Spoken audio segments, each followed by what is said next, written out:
Hello, hello, hello. I am in the garden making a video, and we're going to the public library later today to upload this video and the one from yesterday. I made a very long video yesterday, over 50 minutes long, in the living room, and I needed to talk about all of these emotions. Those are just feelings, and I just expressed how it feels like. That's all it is. And it was important for me to talk about it. Very, very, very important. And someone is chainsawing there now. Okay. Oh, whatever. But this usually starts when I'm making a video.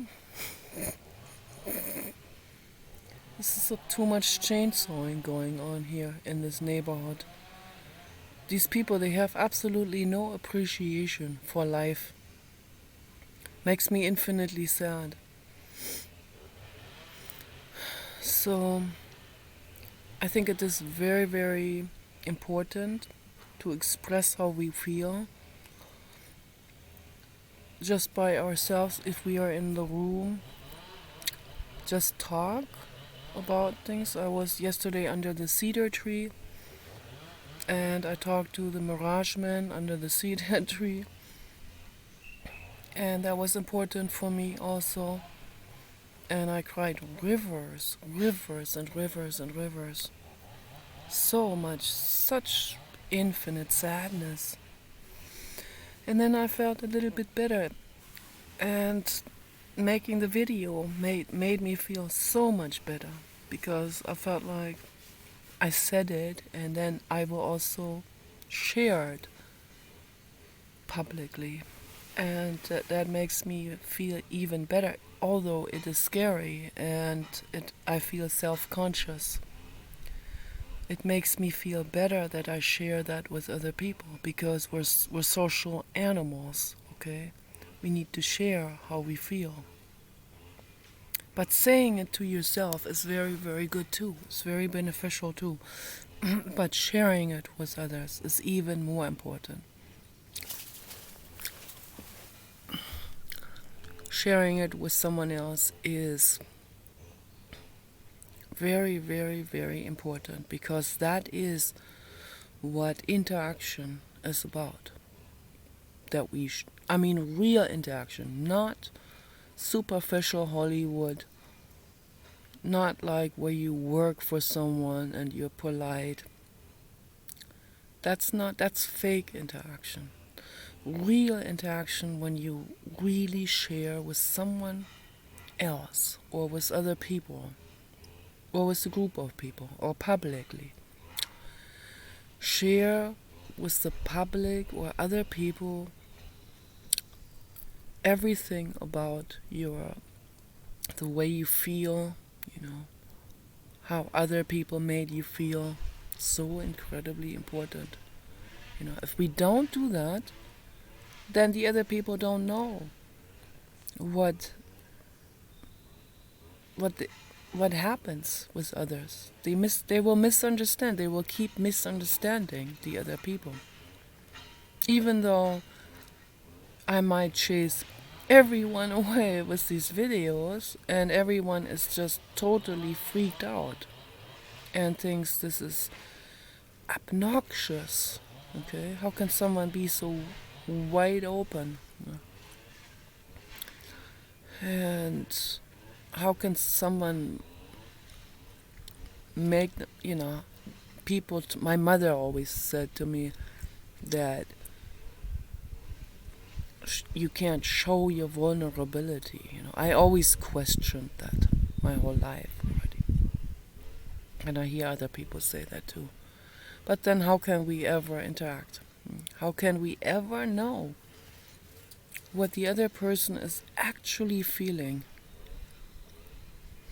if we don't share it? If we don't pack it out, as Pat said, spill the beans. If we don't spill the beans, then how can we ever get to know each other and get to trust each other. Get to see that the other person is not the enemy, is not the devil or the demon. The other person has feelings like you, insecurity, We have shame, okay? A lot of shame from childhood. It's the truth. Every single person, almost every, except for Robert and Bindi Irwin. Okay, so those are my prototypical Hansel and Gretel in the fairy tale. The ultimate innocent, happy, and healthy brain, healthy mind, healthy beings. Okay. Not neurotic like the rest of us. And I want to dissolve that cycle of suffering. Yeah. I've suffered enough in my life. I don't want to suffer anymore. I want to heal my mental illness.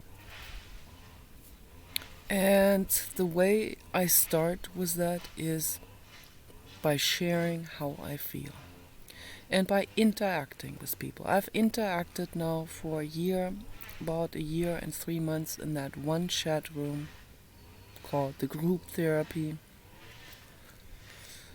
And I've interacted with people before in other chat rooms also, Rollo Tomasi and the other science chat rooms as well for several years.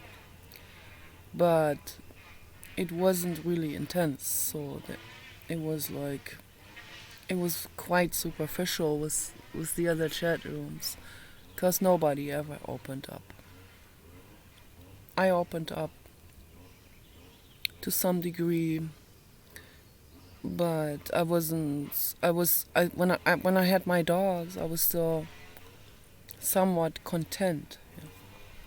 So when the dogs left, that's when I had to have people to talk to. And on Facebook, like, people, they come and go. They're not on Facebook all day long. They check in every so often. It's not live talking about. Once in a while I meet someone who's there at that moment, and then we can talk for a moment, for like an hour maybe. That's the longest. And then they have other things to do. They have to go, and that's normal. But I needed people. I needed to talk to people who also needed to talk, who also had nothing better to do, and who needed to talk. And that was that one chat room in particular. And so, and in the beginning, Mokhtar and those kind of people threatened my life, and I blocked them. Then they came back with other channels, of course, to bully me some more. But I kept blocking the bullies. And then, in the beginning, I was also very, very aggressive, because that was right after the papa died. I told them that before they kill me, I will kill them. And I was in a bad mind state. Couldn't even sleep. It was awful. And then a couple months later, I was feeling a little bit better. I was talking about my aspirations, my dreams. And I talked to a guy who apparently lives somewhere around here. And that became very, very frightening for me, because then someone showed up in the driveway. So, but, obviously they weren't really dangerous. They weren't violent people. But it's still not really, it's still very unsettling to get stalked. So, but then I started to, because I needed to talk, then I opened up more and more and more to other people. And when I did that, other people opened up more to me. And then there was the communication happening. And then people started to greet each other, which they hadn't done before. So there was a development happening in terms of trust. Just, just this flower of trust, was still a small flower of trust, but it was growing. The trust was growing. The trust flower was growing, and that meant a lot to me.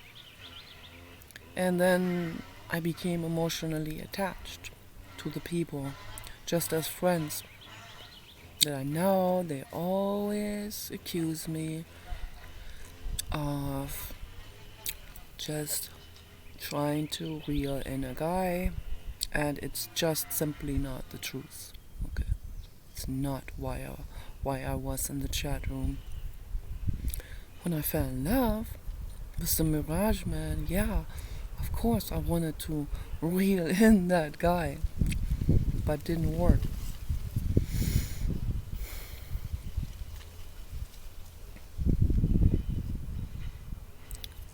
But I tried. But I gave also my vulnerability, and he shared a lot with me too, and that I thought that was very touching, and that's why I developed feelings, or I would not have developed feelings. Okay, but then he did this constantly, you know, psychological metal bending, where he would be friendly and then he would turn on me and it would go back and forth. And only he knows why he did that. He will not share that with me because then he would feel exposed. But again, as I said, under the cedar tree, you don't have to be afraid. You certainly don't have to be afraid of me. I would never laugh about you. I would never turn on you. I would never abandon you or ridicule you. Ever. Okay? I know what psychological suffering is like. Okay? I've suffered my whole life. I have borderline. So I know you have borderline. You said it.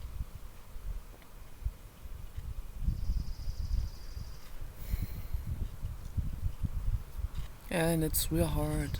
It's real hard to live with that. Very hard.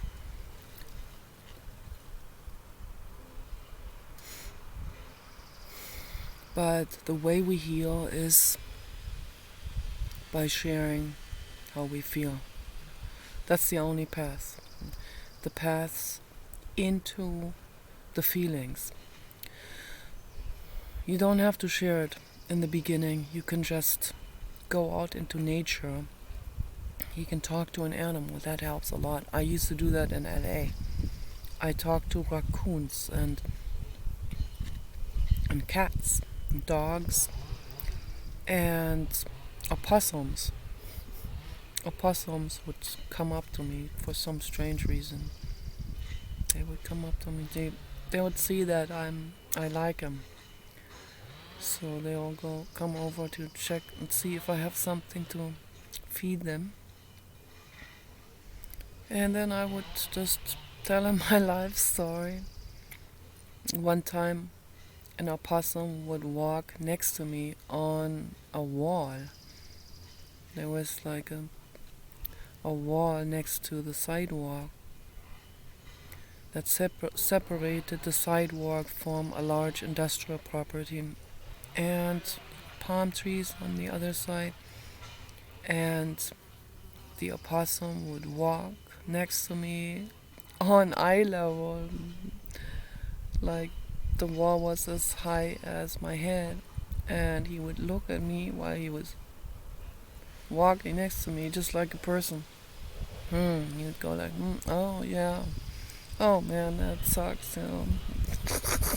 And walk like this for quite a while. And then he went up into a palm tree and left. And that was when the wall ended. And I said, thank you, thank you, thank you, my therapist, for listening to my story and letting me cry on your shoulder. And I did this, and it made me feel better, you know. And also, I was doing primatherapy, of course. And in primatherapy, we learn to share our emotions with other people. So, felt really good. And I continue to do this because I need to do it. As long as I'm alive, I need to do this. I have to share how I feel. Because otherwise, I feel like it's bottled up, and I feel like it's like a pressure cooker, you know, and I need to talk about it. It's very, very important. So I could sleep so much better last night also. Felt so much more relaxed. I was looking forward to sleeping, you know, and dreaming about the Mirage Man. I dreamed about him.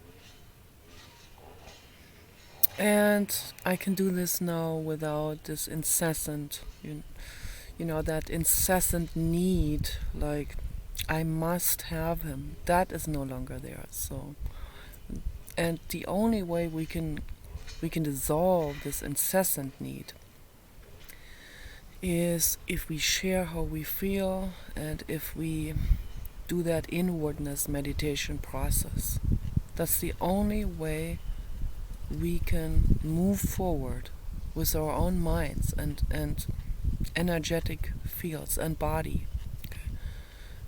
Moving forward, growing, proliferating, proceeding. Okay. That's the way to proceed. Even if you're in prison, like I am somehow. I'm in this prison sanatorium. Okay. But it helps to get out now. It helps to also, this not having the internet is helping me on many levels. I get to see other people in person, even though they just walk by. You know, I smile at people, they smile back. It feels good. Sometimes I talk to someone, I talk to a construction worker, and they're happy that someone talks to them. And we can do social distancing, yeah. And Paul won't even let me go into the store. He's too afraid that I might get too close to someone else. I might kiss someone. No, but he thinks that. So he does all the shopping with glasses, gloves, and a real strong medical face mask that is squishing with rubber bands into his skin like this. Okay, whatever. That's still better than the gas mask from World War II, which he wanted to, which he would use now if he hadn't given it away. So, and that would be really, really, that would draw so much attention. I can't stand it.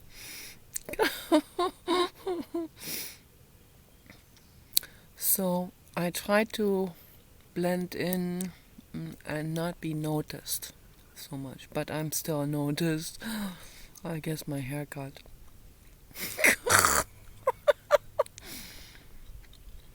But yeah, I mean, in terms of clothes and all of that, I try not to be flashy. But yeah, well, when I get out of the van, yeah, I get a lot of stares, and I feel like I feel like I want to run away and hide myself. So, yeah, but I need to. I need to be around other people.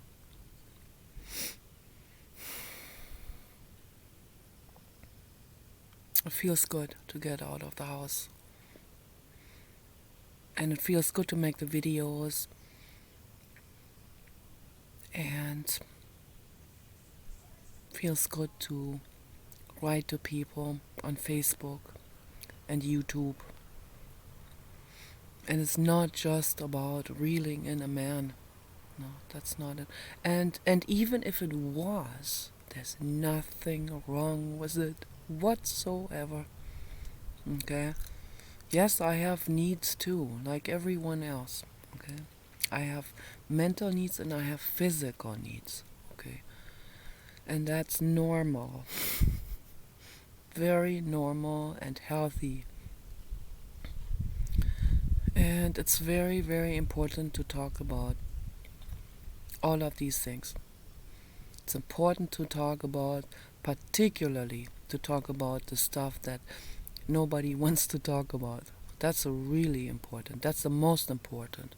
Because that's where the shame is, and that's where the festering wounds are emotionally. That's where the worst wounds are. Because with sexuality, that's where our emotional pain is, from childhood.